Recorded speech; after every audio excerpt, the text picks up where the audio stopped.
आदरणीय आमा बुवा दिदी बहिनी तथा दाजुभाइहरू, आज म तपाईहरुको सामु एउटा नेताको रूपमा मात्र होइन बरु एउटा बाबु, एउटा योद्धा र यो देशको माटोमा आफ्नो रगत र पसिना मिसाएको एक साधारण नागरिकको रूपमा उभिएको छु। इतिहासका धेरै मोडहरूमा हामी सँगै हिँड्यौं। कतिपय ठाउँमा हामीले सफलताका ठूला उत्सवहरू मनायौं त कतिपय ठाउँमा हामीले अपूरणीय क्षति पनि बेहोर्नु पर्यो। आजको यो घडी मेरा लागि केवल सत्ताको कुरा होइन, यो देशको भविष्य र विशेष गरी मेरा युवा साथीहरू जेनजीका छोराछोरीहरूको सपनाको कुरा हो। धेरैलाई लाग्न सक्छ म जस्ता पुराना नेताहरू एउटै हुन्, तर म आज यो सार्वजनिक मञ्चबाट प्रष्ट भन्न चाहन्छु, म ती पुराना नेताहरूको भिडमा छैन। म त्यो सत्ताको भागबण्डाको सम्झौतामा कहिल्यै सहभागी हुन चाहन्न जसले देशलाई बन्धक बनाएर राखेको छ। म फरक छु र म यो प्रमाणित गरेरै छाड्ने छु। मेरो काम र मेरो निष्ठालाई आज होइन भोलिको समयले प्रमाणित गर्नेछ। व्यक्तिगत त्याग र सङ्घर्षको भावना मेरो जीवनको यात्रा एउटा खुला किताब जस्तै छ। म त्यो पिता हुँ जसले आफ्नै आँखा अगाडि आफ्नो जेठी छोरी ज्ञानु र जवान छोरा प्रकाशलाई गुमाउनु पर्यो। म त्यो श्रीमान हुँ जसको जीवन सङ्गिनीले बीच बाटोमै साथ छोडेर गइन्। मैले समयको चक्रमा आफ्ना परिवारका सदस्यहरू मात्र होइन, हजारौं सहयोद्धा र सहयात्रीहरूलाई पनि गुमाएको छु।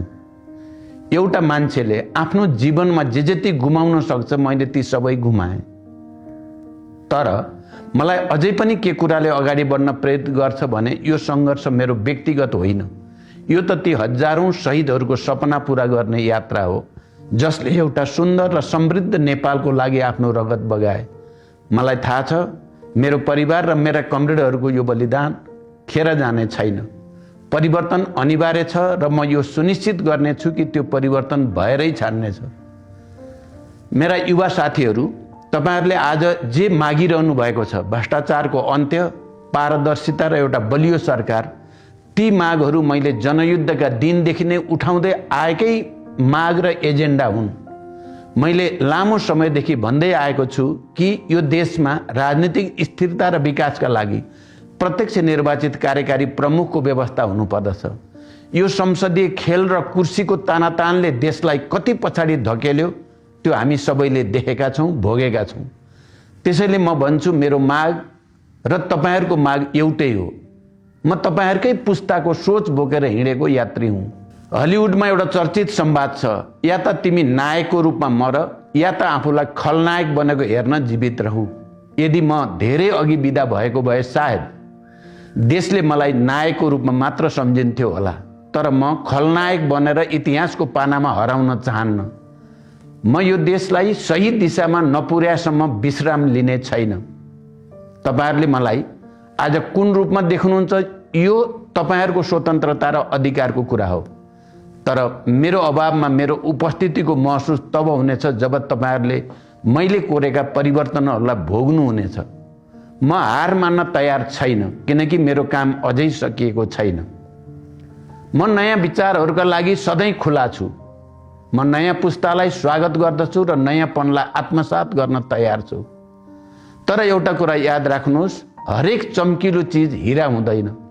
आजको यो डिजिटल युगमा सामाजिक सञ्जालका भ्रमहरूले तपाईहरुलाई बहकाउन सक्छन्। कसैले तपाईहरुलाई सानो महसुस गराउन नदिनुहोस्। म यहाँ तपाईहरुसँग भोट माग्न आएको होइन, म त तपाईहरुलाई स्वतन्त्र चिन्तनको लागि अपिल गर्न आएको हुँ। प्रश्न सोध्न नछोड्नुहोस्, म त्यसको जवाफ दिन तयार छु। मलाई अझ बढी दबाब दिनुहोस्, म त्यसको सामना गर्न तयार छु, किनकि मलाई थाहा छ मेरो शक्तिको स्रोत तपाईहरु नै हो। हामीसम्म अर्को 20 वर्ष परीक्षण र त्रुटि, ट्रायल एन्ड एरर गर्दै नयाँ नेताहरू जाँच्ने समय छैन। हामीले गम्भीरतापूर्वक सोच्नु पर्दछ।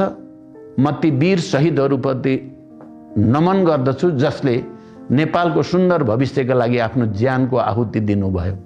आउनुहोस् मिलेर एउटा यस्तो नेपाल बनाऊ जहाँ कुनै पनि युवाले आफ्नो भविष्य खोज्न विदेशिनु नपरोस्। धन्यवाद।